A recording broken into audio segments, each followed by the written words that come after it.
Bonjour à tous, c'est une joie d'être avec vous. Et ce n'est pas une formule de politesse, c'est vraiment vrai. Quelqu'un a dit, si vous rencontrez la famille Mazei, vous ne serez plus jamais les mêmes. Et c'est vrai. Donc pour jour, je suis venu ici vous rendre visite il y a 1 an.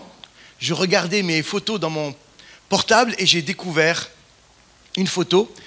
Et grâce à Marie-Pierre, aujourd'hui, j'ai une machine à pâtes. Pour vous, ça paraît banal, mais pour moi, ça veut dire beaucoup. Ça veut dire que maintenant, je vais arrêter d'acheter des pâtes et je vais faire mes pâtes moi-même. Donc, je vais être riche dans ce cas-là. J'ai fait un petit tour dans votre cuisine et j'ai pris une autre photo. J'ai pris la photo du four à pizza. Donc là, je suis venu avec cette joie d'avoir une machine à pâtes et bientôt on aura une machine à pizza. Donc voilà. Donc je suis Rizzo Mario, je suis venu avec mon ami Olivier, donc Rivière, qui est l'oncle de Benoît qui est là-bas, qui est à la Sono, et le frère de Jean-Christophe pour ceux qui connaissent. Donc c'est une joie de pouvoir faire le voyage avec toi, Olivier. C'était super. À un moment donné, on n'avait plus les anges dans la voiture, je ne sais pas pourquoi. Les anges, apparemment, ils partent à quoi, 130, 140 Ils ne s'attendaient pas à ce que je dise ça. Non, j'essaye de mettre une ambiance tranquille, cool.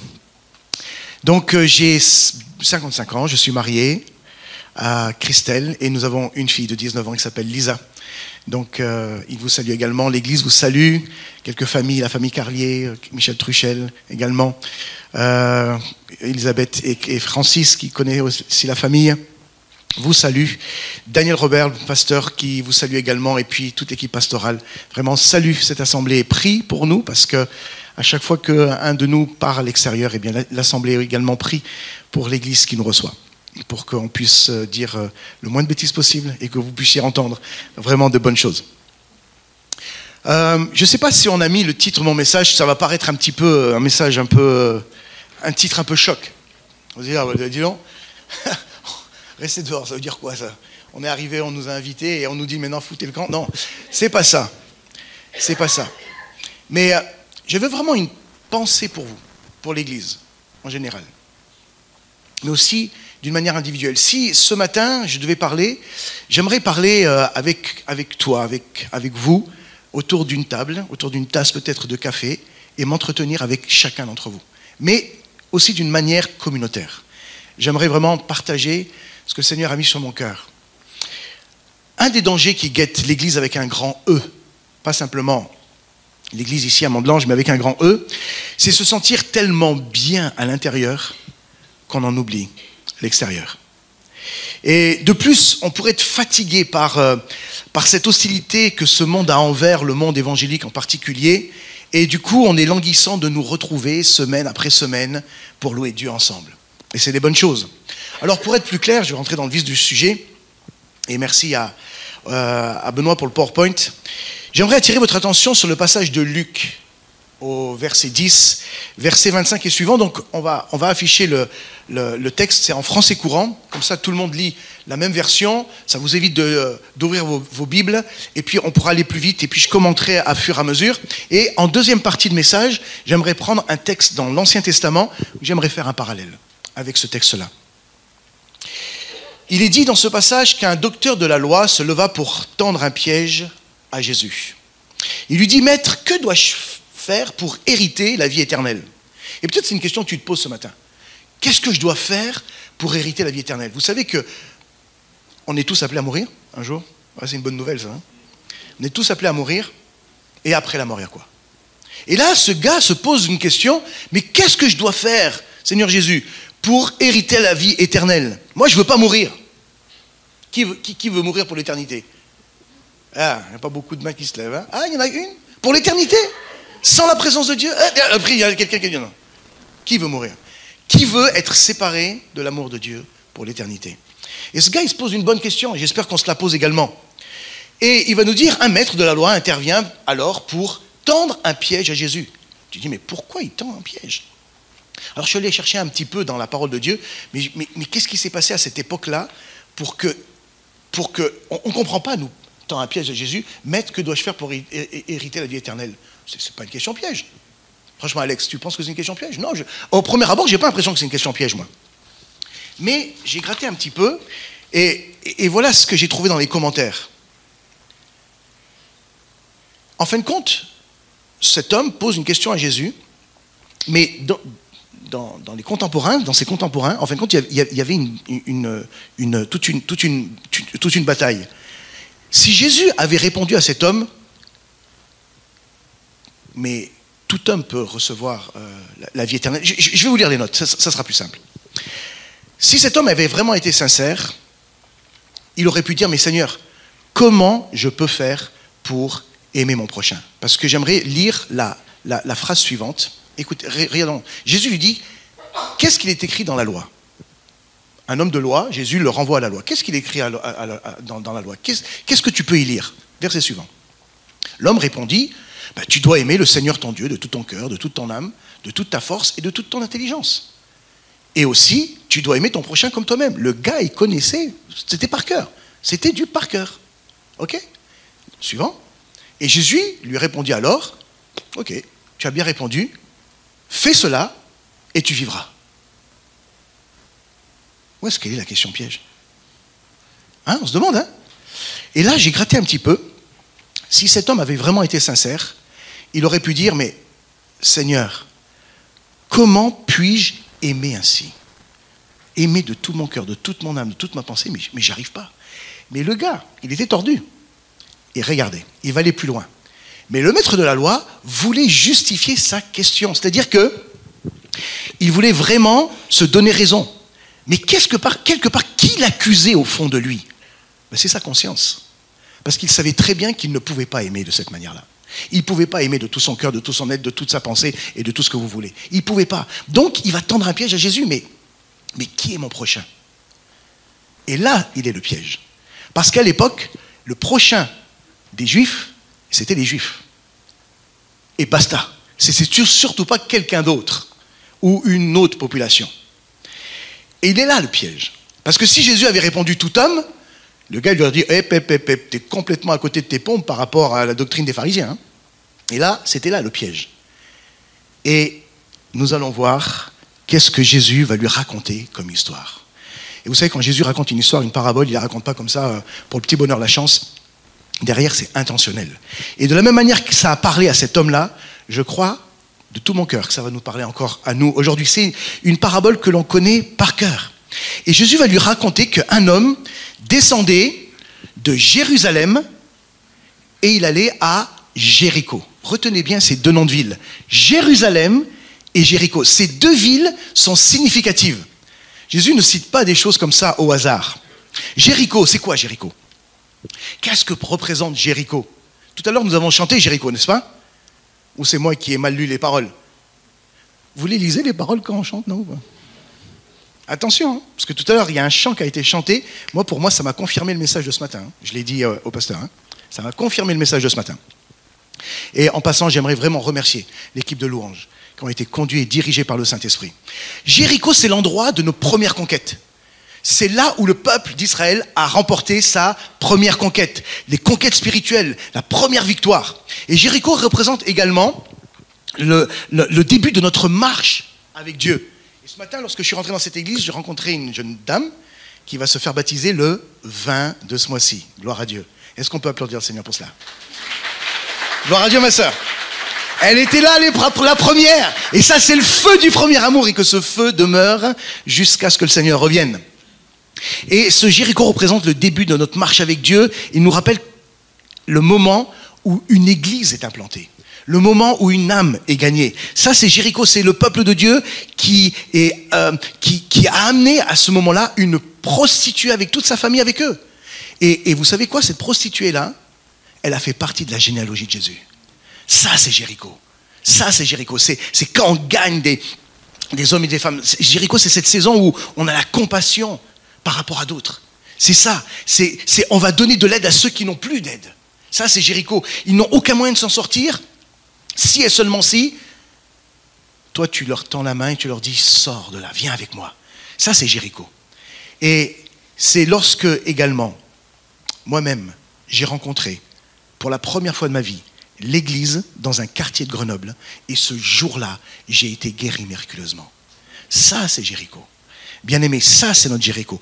Peu importe le prix, peu importe ce que ça va nous coûter, je vais amener une personne avec moi pour qu'elle soit bénie. Amen. Et c'est comme ça pour la majorité des églises qui débutent et qui ont ce cœur-là. Et Jérusalem, qu'est-ce que ça représente, Jérusalem?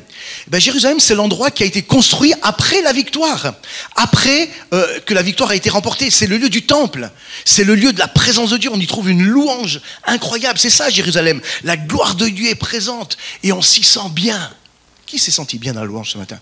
Franchement, moi, je me suis senti bien. Surtout que ça m'a rappelé certains chants, là, quand j'étais plus jeune, alors que je ne suis pas né entre deux pages de la Bible, hein. Je ne suis pas sorti de famille chrétienne comme certains ici. Moi, je sortais d'un milieu, bon, j'ai grandi dans la rue, je n'étais pas un voyou, rien du tout, mais voilà, je sortais aussi de boîte de nuit, je n'avais pas l'âge, mais mes copains m'y amenaient.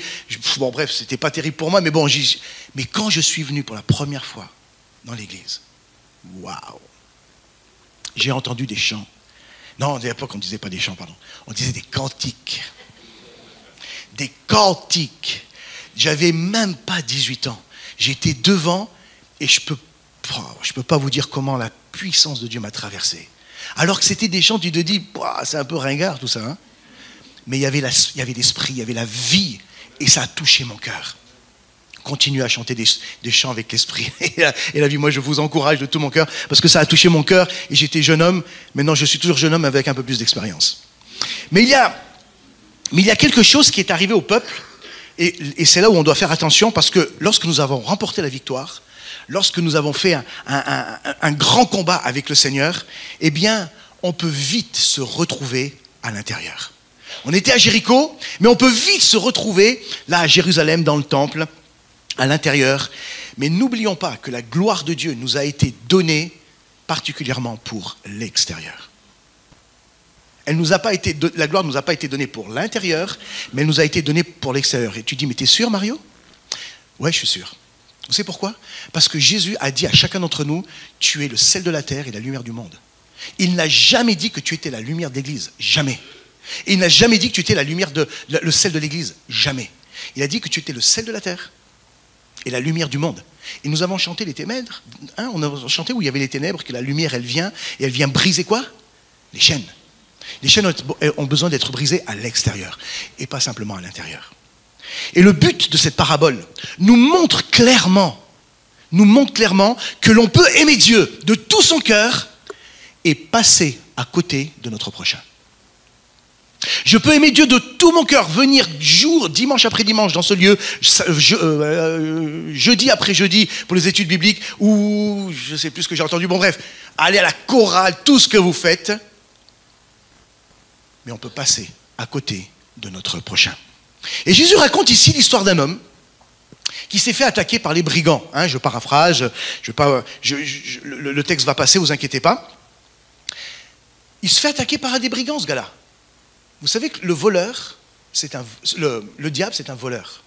Il vient pour dérober et détruire. Et le diable, pour chacune de nos vies, si on n'est pas en Christ, vient te voler ce que tu as. Pas simplement ton argent, mais il vient te voler ta paix. Il vient te voler ta pureté. Il vient te voler ton couple. Il vient te voler tes enfants. Il vient te voler tout ce qui est précieux que Dieu t'a donné et il vient te le voler. Ne croyez pas que ce brigand, c'était simplement un SDF qui avait rien à voler. Hein. Le diable, il vient se servir là où il y a un trésor. Et là, des personnes qui ont été volées à un moment donné, je ne sais pas si vous avez déjà été cambriolé. Moi, à un moment donné, j'ai ouvert la porte de chez mes parents et on est rentré à l'intérieur et tout était sans dessus-dessous. Et je vais vous dire ce que ça a provoqué en moi. Ça a provoqué en moi de la frustration. Ça a provoqué en moi de la colère. Ça a provoqué en moi de la violence. Ça m'a amené à toutes sortes de scénarios dans ma tête où j'ai voulu me venger. Les personnes qui ont été volées par le diable dans notre génération va susciter en eux de la violence, de la colère et parfois même les amener à toutes sortes d'accoutumances parce que le diable les a volés. Ah, il m'a volé ça, et bien maintenant je vais me donner à la drogue. Maintenant il m'a volé ça, je vais me donner à l'alcool. Je vais me donner ça, je vais me donner aux femmes ou aux hommes. Et le diable, c'est un voleur. Jésus dit au verset 31, il y avait un prêtre, un sacrificateur qui passait par là. Ayant vu cet homme, passa outre. Ce prêtre, ce sacrificateur, je paraphrase et je ramène ça au XXIe siècle. Hein.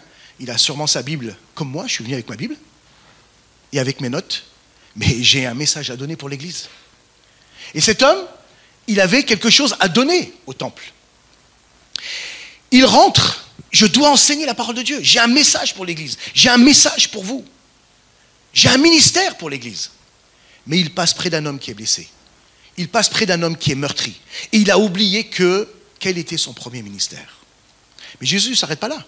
Au verset 32, Jésus raconte qu'un lévite passe également. Un lévite, c'est un adorateur. C'est quelqu'un qui vient adorer Dieu, qui cherche à adorer Dieu. Est-ce que Dieu cherche des adorateurs? Bien sûr que oui. C'est marqué dans la parole de Dieu. Dieu cherche des adorateurs.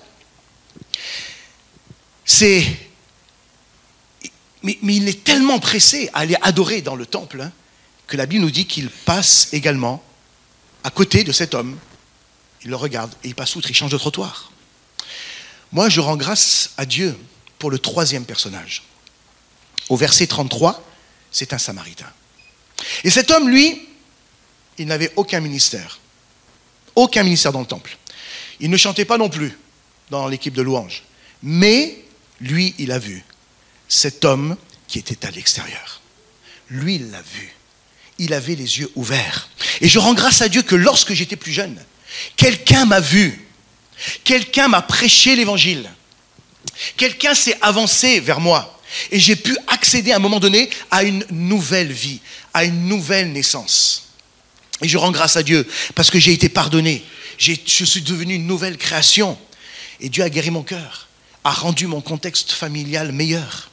Et au verset 34, ce Samaritain, lui, il a versé de l'huile sur les blessures de cet homme. Et cet homme, lui, a pu avoir une nouvelle vie. Ce bon Samaritain, lui, il a vu. Il était resté à l'extérieur.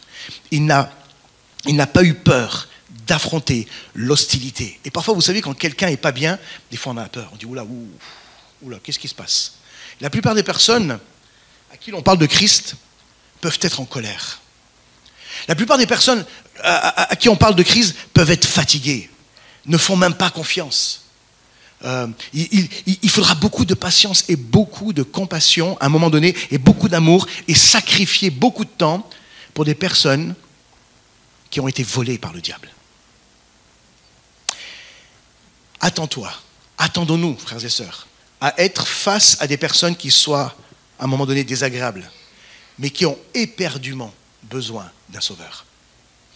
Et c'est grâce à cet homme, sans ministère apparemment, qu'un blessé du chemin va commencer à lire la Bible, découvrir le salut en Jésus-Christ. Et la plupart des gens n'auraient jamais lu la parole de Dieu si quelqu'un ne serait pas venu pour les encourager. Tout ça pourquoi? Parce qu'un homme, une femme, est sorti de sa maison, est sorti de son église pour aller à l'extérieur et être sel et lumière. Imaginez une église en plein réveil, prête à tout abandonner. Pourquoi? Pour la cause de l'évangile, pour la cause des perdus, pour la cause du salut des âmes. Une église prête à rester à l'extérieur à tout prix. On va imaginer. Vous savez rêver un petit peu, non? Vous avez un peu d'imagination? On va rêver. Cependant, à cause de l'hostilité, de la dureté des cœurs, des lois qui se durcissent d'année en année, les lois, la politique, se durcit d'année en année, et bien cette église, à un moment donné, abdique et dit, écoute, laisse tomber, ils n'en veulent pas, nous, on va rester à Jérusalem. Nous, on va rester à l'intérieur, on va se faire du bien. Alors que tout près d'ici, j'en suis persuadé, tout près d'ici, dans ce pâté de maison, et puis tout près d'ici, dans votre région, des personnes de tout âge, de toute race, et je souligne de toute race, sont laissés pour compte, sont des blessés du chemin. Et parfois, ces gens-là, vous savez quoi? Ils sont en costume cravate, avec des belles bagnoles, avec des belles baraques, excusez-moi du terme, avec un bien pas possible. Ils sont découragés, ils sont dépressifs, ils sont désabusés, ils sont brisés. Et ces personnes-là auraient volontairement reçu une parole de votre part, de ma part. Auraient reçu une parole à propos, un conseil divin, une prière, une bénédiction. Peut-être pour certains, un vêtement à manger ou à boire. Bien-aimés, moi je suis convaincu, pour l'avoir vécu de maintes et maintes fois dans mon église, on prend du bon temps à l'intérieur. Moi, je l'ai vécu maintes et maintes fois, en 37 ans de vie chrétienne. Je l'ai vécu maintes et maintes fois, et je pense que vous pouvez le témoigner également. On peut prendre du bon temps, des temps dans la louange, des temps dans l'enseignement de la parole, une communion fraternelle, sincère, toutes sortes d'activités édifiantes. Mais quelque part, attention, je dirais attention, danger. Veillons à ne pas nous confiner à l'intérieur de nos quatre murs. Les personnes que Dieu cherche, bien aimés, sont à l'extérieur. Le bon berger, à un moment donné, il va faire quoi? Il y a 99 brebis, il va les laisser pour aller chercher la brebis qui est perdue. Et moi, Jésus va dire, je conclus avec cette parole en posant une question. Jésus va conclure cette parabole en posant une question au docteur de la loi, mais il nous la pose à nous aussi, à chacun d'entre nous. Il dira dans Luc 10, verset 36, « Lequel de ces trois te semble avoir été le prochain de celui qui était tombé au milieu des brigands ?» Eh bien, c'est celui qui a exercé la miséricorde envers lui, répondit le docteur de la loi. Et Jésus va lui dire quoi?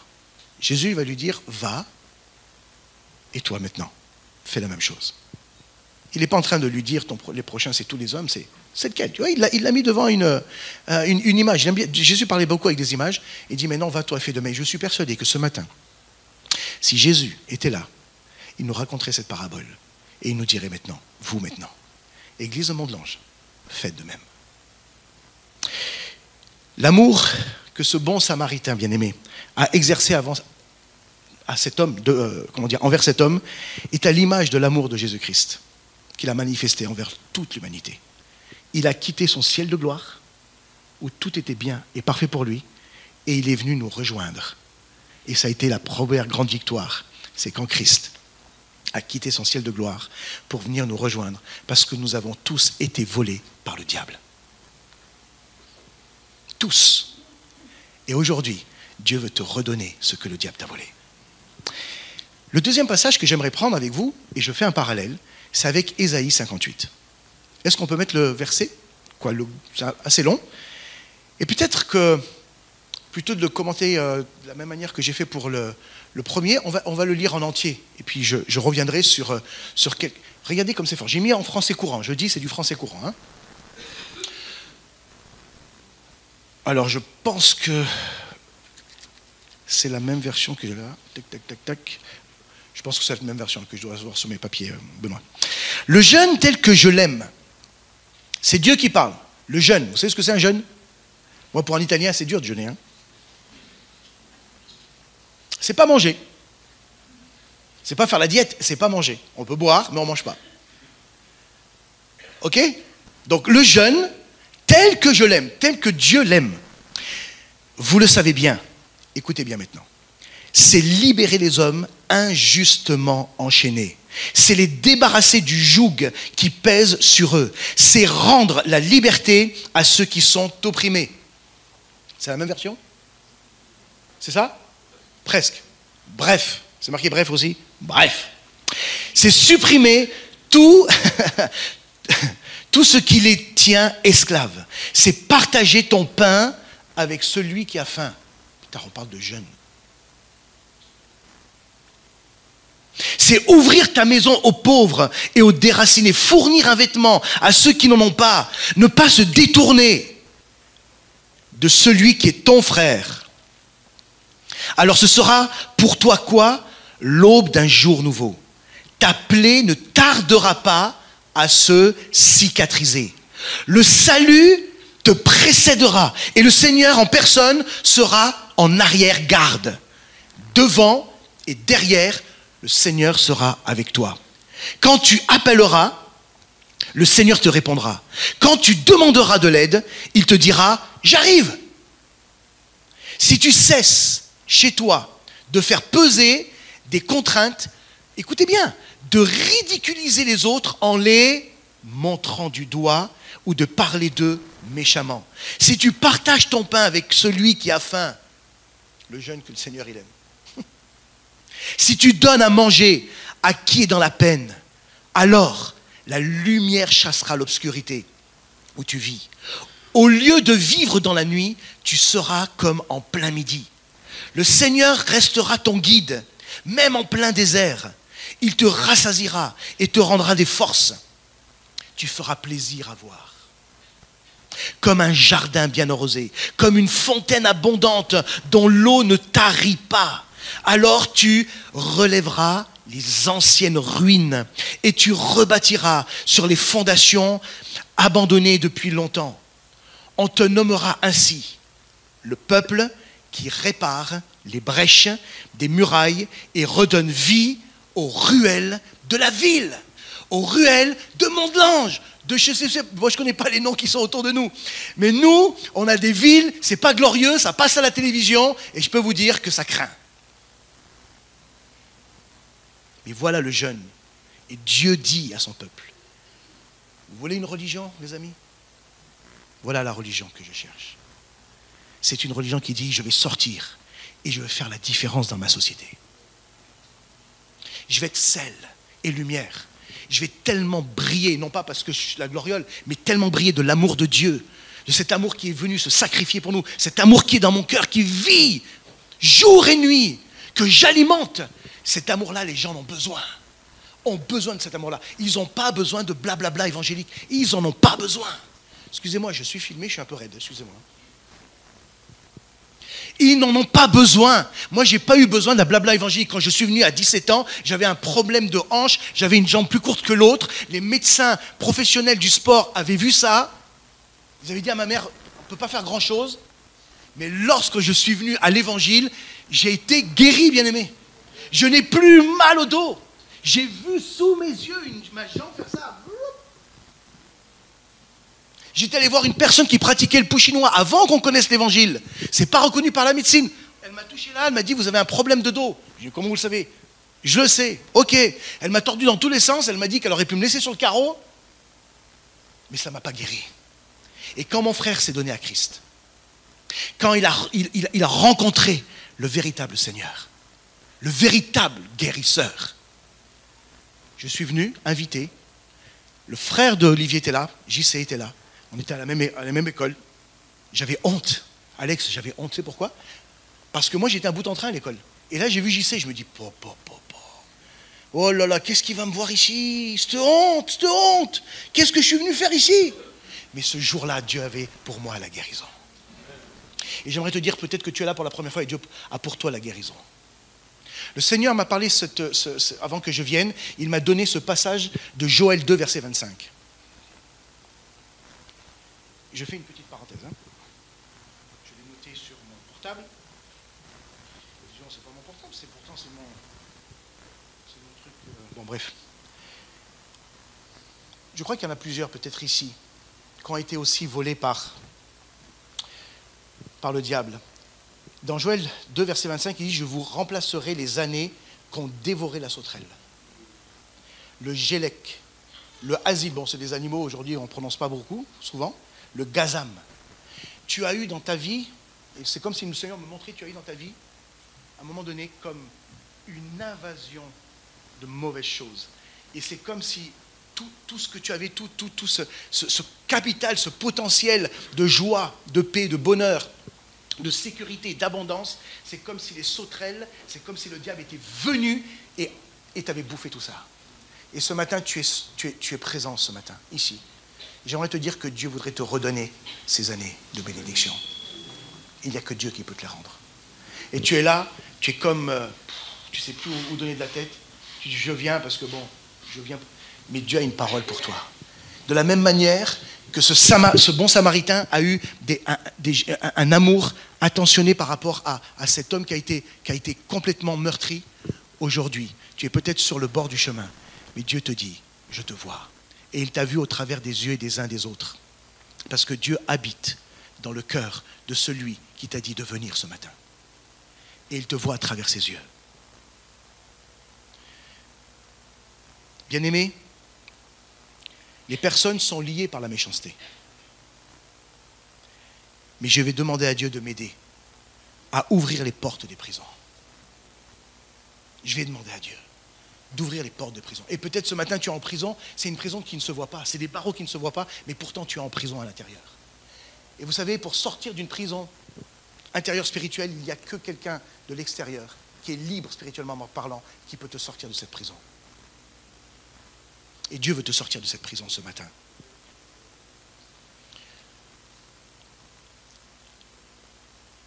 Dieu va t'aider à ouvrir les portes des prisons, à donner la vue à ceux qui sont aveugles. C'est-à-dire que tu vas leur faire réaliser qu'il y a une autre vie, qu'il existe autre chose que ce qu'ils sont en train de vivre aujourd'hui. À déverser la guérison sur des cœurs qui sont brisés, à enlever les fardeaux et les voir être complètement libérés. Je ne leur demande pas de venir avec moi, je vais aller vers eux et je vais demander à Dieu les yeux pour les voir. Bien-aimés, si nous n'avons pas des yeux pour les voir, si nous n'avons pas ces yeux spirituels pour voir ces gens-là, il est urgent d'avoir des yeux spirituels. Vous savez pourquoi? Si nous n'avons pas les yeux spirituels, les enfants, je parle des enfants, les enfants seront trop petits pour nous. Si nous n'avons pas les yeux spirituels, les vieillards ne seront pas intéressants pour nous. Si nous n'avons pas vraiment les yeux spirituels, c'est-à-dire les yeux de Dieu, de l'amour de Dieu, les jeunes seront trop occupés. Trop occupés. Si nous n'avons pas les yeux spirituels, les couples, c'est trop compliqué. C'est trop compliqué, les couples. Si nous n'avons pas les yeux spirituels, les célibataires, ils ont autre chose à faire. Laisse tomber, c'est un célibataire, il y a autre chose à faire. Bien-aimés, si nous n'avons pas les yeux spirituels ouverts sur ce monde qui se perd, que ce soit les jeunes, les vieillards, les mariés, les célibataires, ne seront pas intéressants pour nous. Alors qu'ils ont été volés par le diable. Alors qu'ils sont sur le bord du chemin. Et qu'ils sont là, ils attendent qu'une personne puisse venir les aider. Si nous n'avons pas les yeux spirituels, comment remarquer ceux qui sont vivants tout en étant morts spirituellement à l'intérieur? Si nous n'avons pas les yeux spirituels, n'est-ce pas pour donner notre pain à ceux qui ont faim? À ceux qui ont faim, le verset 10 nous le dit. Bien-aimés, je le redis, restons dehors. Restons dehors, continuons d'aller vers ceux et celles qui n'ont pas d'aide, qui ont faim, je dirais faim et soif d'une manière physique, mais aussi faim et soif d'une manière de justice et spirituellement parlant. Ramenons celles et ceux qui ont été laissés, qui ont été abandonnés. Ce n'est pas dit de les inviter, se dit amène-les avec toi, embarque-les avec toi. Ça veut dire, toi, tu vas aller les chercher et tu vas leur dire viens avec moi dans la maison de Dieu. Viens avec moi dans la maison de Dieu parce que dans la maison de Dieu, il y a de la providence. Dans la maison de Dieu, il y a une parole de Dieu pour toi. Dans la maison de Dieu, il y a le bonheur pour toi. Je sais qu'il voit ton chagrin parce que Dieu voit à travers mes yeux. Les Écritures nous disent ne te cache pas des besoins humains. Ne laissons pas les puissances spirituelles démoniaques nous empêcher de voir ce que Dieu nous appelle à faire. Ne laissons pas les puissances démoniaques nous aveugler. Nous devons rester dehors. Nous allons avoir de l'opposition. Nous allons avoir peut-être des menaces. On sera sûrement peut-être ridiculisé. Mais Dieu dit cette promesse pour nous, si tu continues d'aller à l'extérieur de ces murs, la Bible nous dit, le verset nous dit dans Ésaïe, ta lumière va briller comme le matin. Il y a quelque chose qui va émerger, bien-aimés, d'ici de ce lieu. Je vais faire quelque chose au travers des uns et des autres. Et vous allez faire passer des personnes des ténèbres à la lumière. La lumière peut cacher la lumière. Les ténèbres peuvent cacher la lumière. Mais Dieu veut faire briller cette lumière. Et cette image qui a été donnée pour tout à l'heure pour la scène est merveilleuse. Les feuilles tombent, elles peuvent être jolies, mais elles tombent, elles sont mortes. Tu peux être vivant tout en étant mort, séparé de Dieu. Nous avons besoin de la lumière de Dieu. Nous avons besoin de cette lumière qui vient éclairer, et cette lumière vient éclairer, elle vient nous amener la vérité. Et la vérité, elle nous affranchit, c'est-à-dire qu'elle nous libère. Dieu dit, je veux vous donner une réputation. Je serai avec vous devant, derrière. Et d'abord devant, je serai devant vous, je vais vous précéder, je vais vous donner une réputation. Et le texte nous dit, il sera également derrière toi, afin de te protéger. Dieu est devant et Dieu est derrière. Relisez le texte. Je serai derrière toi pour te protéger des ténèbres qui voudraient te capturer et te lier.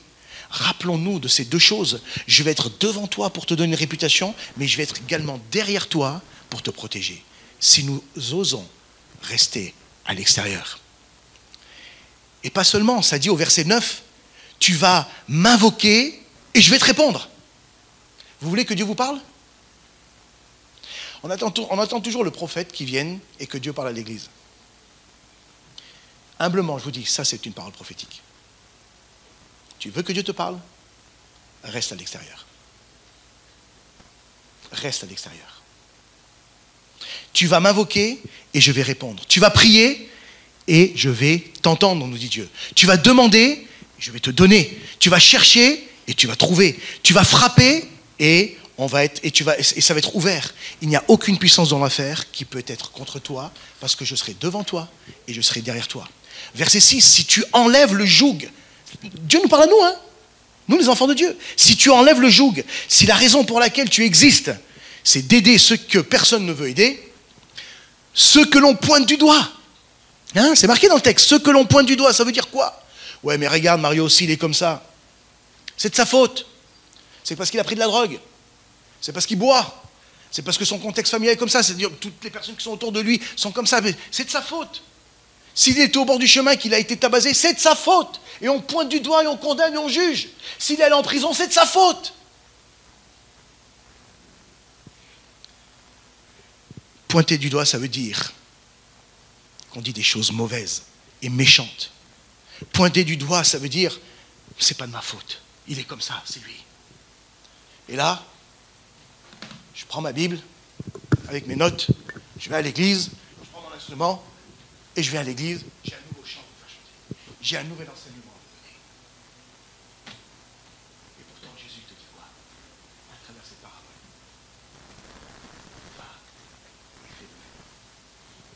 Va et fais de même. Dieu dit, enlève ces pensées de toi. Verset 7.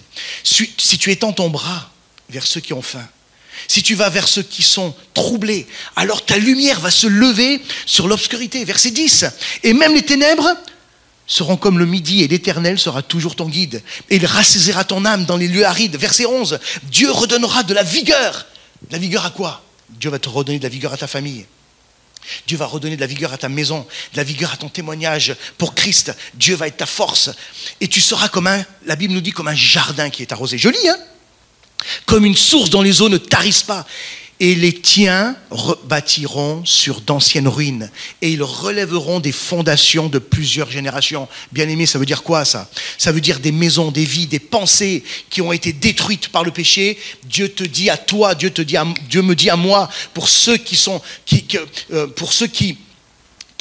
laissent la compassion de Dieu rentrer dans leur cœur, être au centre de leur cœur, tu vas sortir des murs d'où on adore Dieu.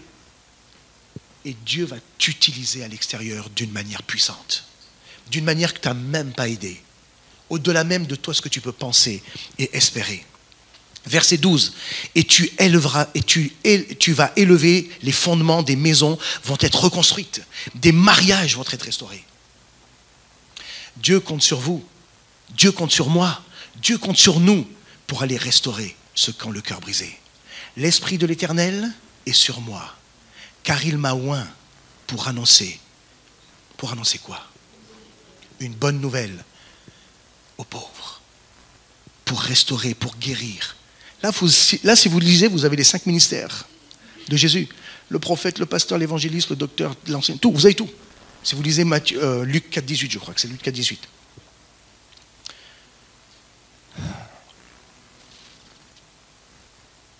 Des adolescents vont être sauvés. Des jeunes, des moins jeunes, des enfants vont avoir de l'espoir, revenir avec de l'espérance. Nous, ça fait 15 ans que Quartier Libre agit dans un des quartiers très difficiles de Grenoble, un gros point de deal à Grenoble. Ça fait 15 ans. Et dernièrement, je discutais avec quelqu'un qui est animateur, et il a vu ces jeunes grandir. Ils étaient à Quartier Libre, après ils sont allés en Anti-Zone, et maintenant ils sont des jeunes adultes, et il les a rencontrés dans ce même quartier. Vous ne pouvez pas savoir les flashs, les images qu'ils ont quand les animateurs leur disaient que Dieu les aime, qu'ils avaient de la valeur pour Dieu et toutes sortes de choses comme cela.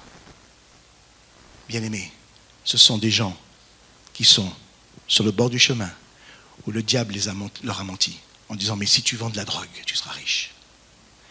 Non, si tu vends de la drogue, tu risquerais de te retrouver la tête dans le caniveau.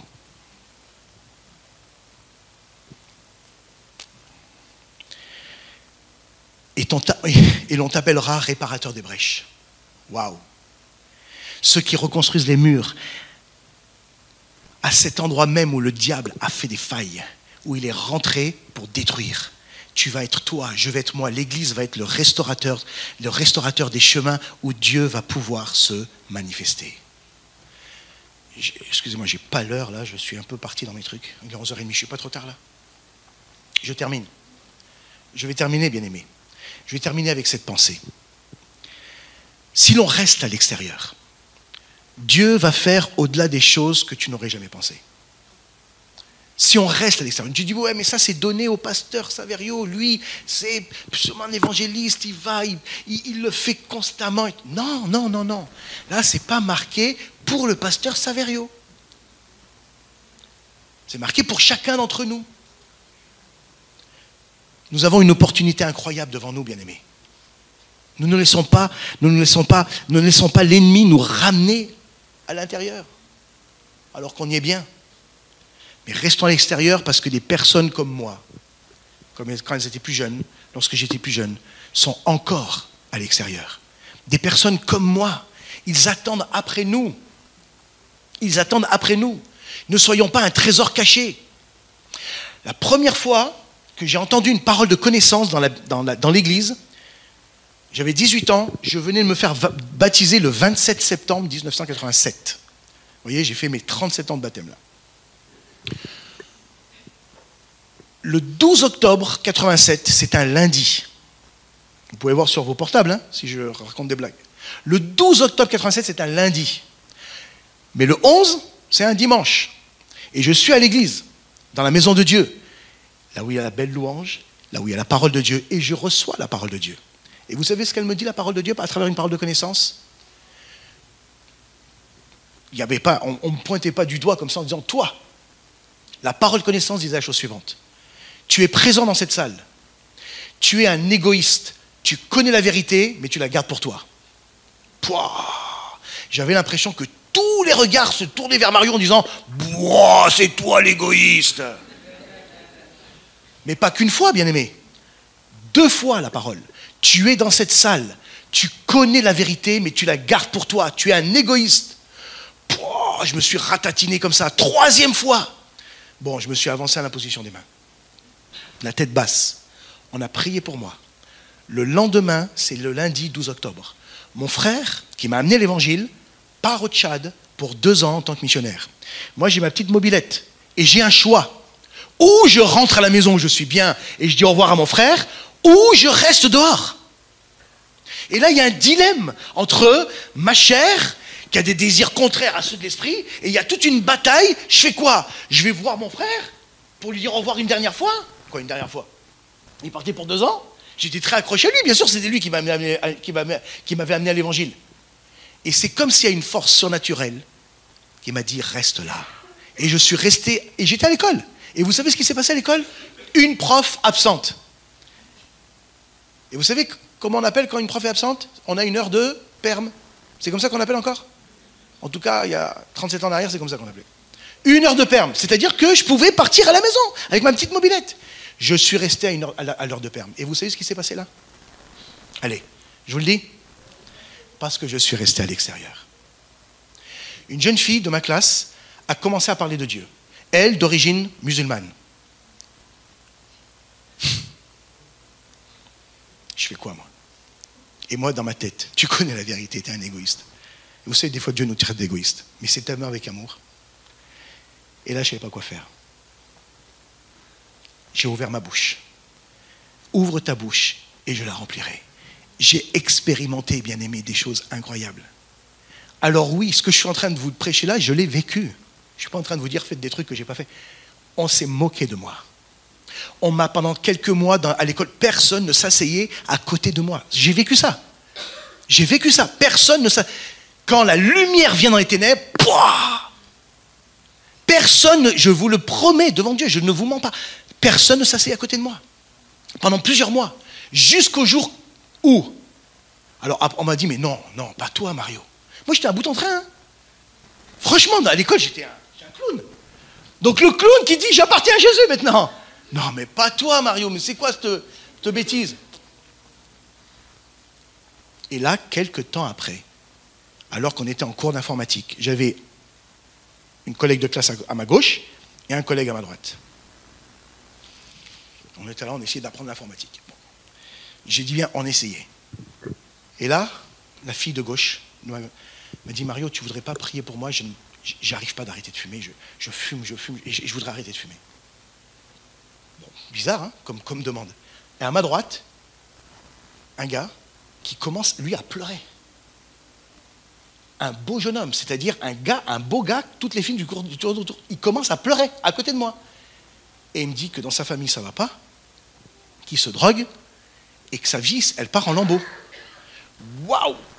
Et je me retrouve là, avec 2 blessés du chemin. Bien aimé, vous savez pourquoi? Parce qu'un égoïste, à un moment donné, a osé ouvrir sa bouche. Et le diable voudra tellement te la fermer. Excusez-moi du terme. Mais par contre, quand tu rentres à l'église, et gloire à Dieu pour le groupe de louange, hein, je ne suis pas en train d'être en contradiction avec ça. Hein. J'aime beaucoup. Hein. Wow, on est là. Qu'est-ce que l'on fait de ce qu'on a reçu? Ne laissons pas ce trésor caché, bien-aimé. Ce trésor est pour dehors. Ce trésor est pour les perdus, de toute race. Et nous, des fois, on a fait des préférences. Ah, mais lui, il n'a pas la même couleur de peau que moi. Jésus a pris un Samaritain. Vous savez quelle couleur il était, le mec? Il n'était pas... Hein? On pourrait dire qu'il était un peu basané. Je le dis, je vois qu'il y a beaucoup d'Africains. La première fois que je suis allé en Afrique, c'était en... j'avais 23 ans. Ouais, c'est pas en 1920, non, mais... Bref, qu'importe. J'étais jeune, je vais la première fois en Afrique. Je dis ça pour mes frères africains. Dieu a changé mon cœur. Je ne pense pas être raciste. J'ai grandi dans un quartier, et on était toutes les races confondues. Et là, je vais en Afrique, choc culturel. Waouh!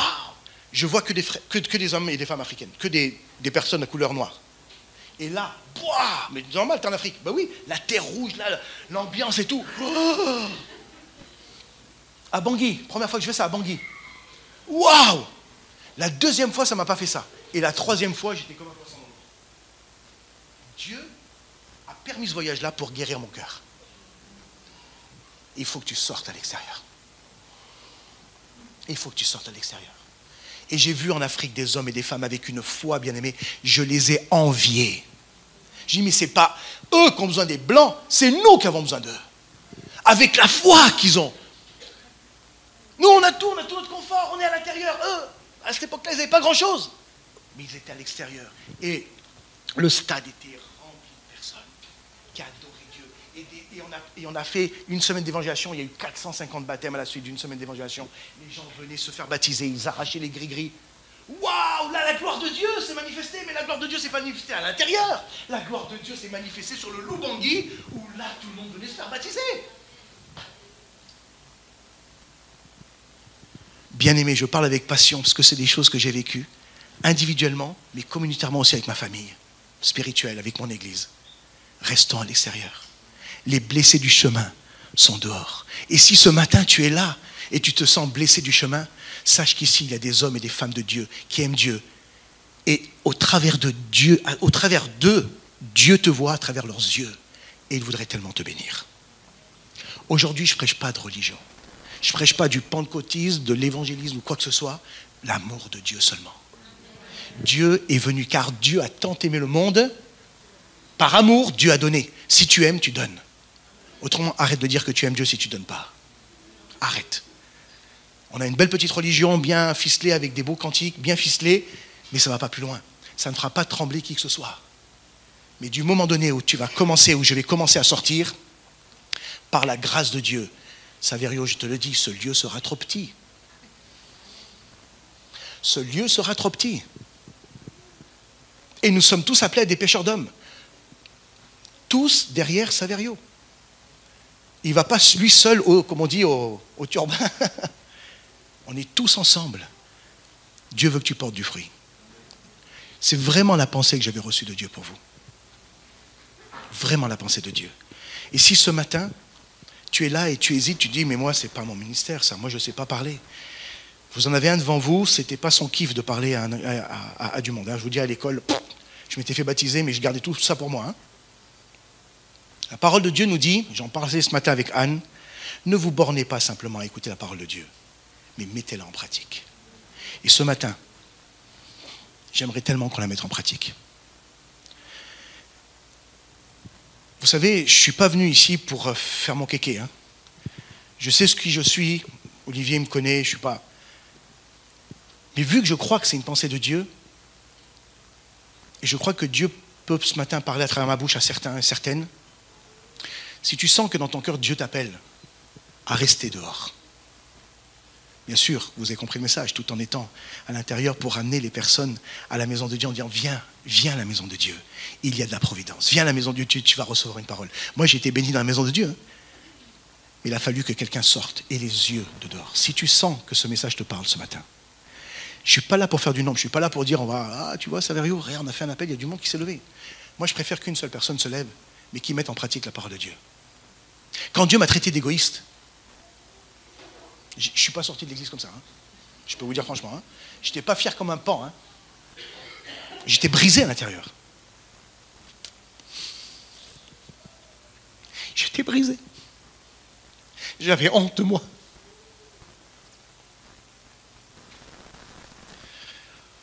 J'avais honte. On me dit à quoi ça sert de te plonger dans l'eau si après tu n'es pas capable d'être un témoin fidèle. Et Dieu ne me mettait pas la pression, n'était pas en train de me culpabiliser. Des gens dans ma classe avaient besoin d'être sauvés.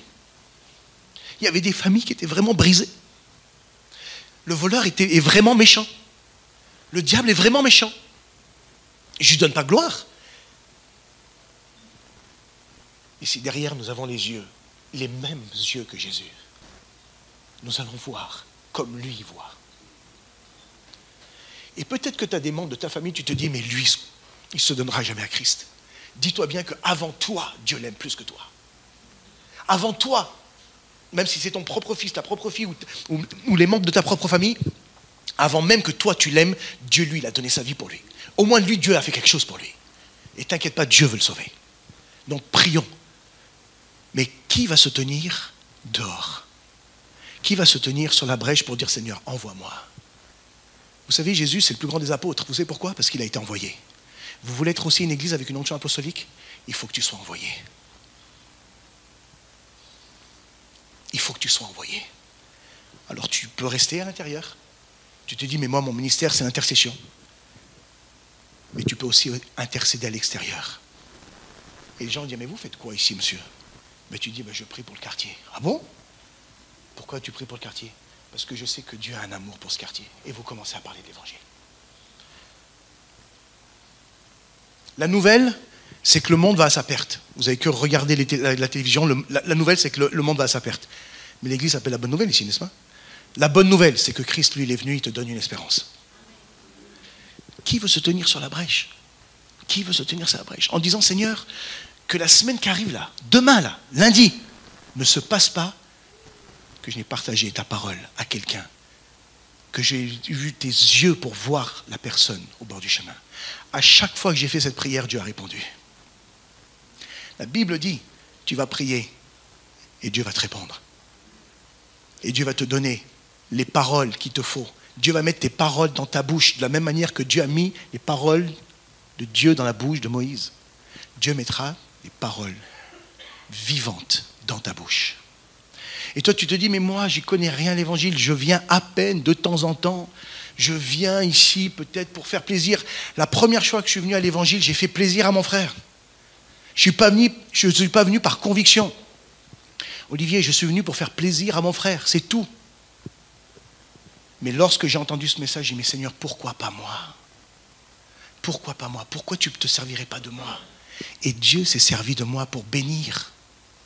J'ai amené du monde à l'église. Des personnes après ont fait leur choix. Vous savez ce gaillard qui était super beau là? Beau gars, hein? Il est venu à l'église des 400 couverts. Il a écouté le message. Il l'a très bien compris. Mais il a dit, écoute, je préfère les femmes. Voilà sa réponse. Ok.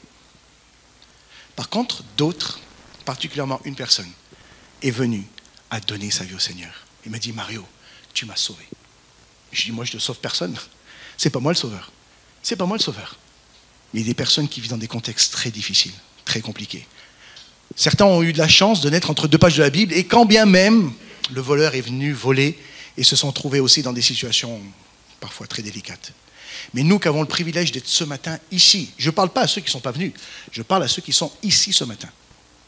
Dieu te parle.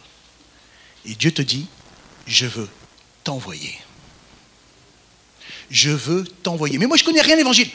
Dieu veut t'envoyer. Avec cet amour qu'il y a déjà en toi. Commence à le donner, tu vas voir ce que ça va donner après. Tu vas être béni, tu vas être restauré. Relis le passage d'Ésaïe. Le jeûne dont Dieu prend plaisir. Tu vas voir la bénédiction qui va rentrer dans ta vie. Pourquoi? Parce que tu as obéi. De la même manière que Christ a obéi, il est sorti de son ciel de gloire pour venir, comme à Jéricho, dire là, il y a une bataille à remporter. Qui veut les remporter des batailles ce matin? Qui veut les remporter des batailles? Qui veut les remporter des batailles?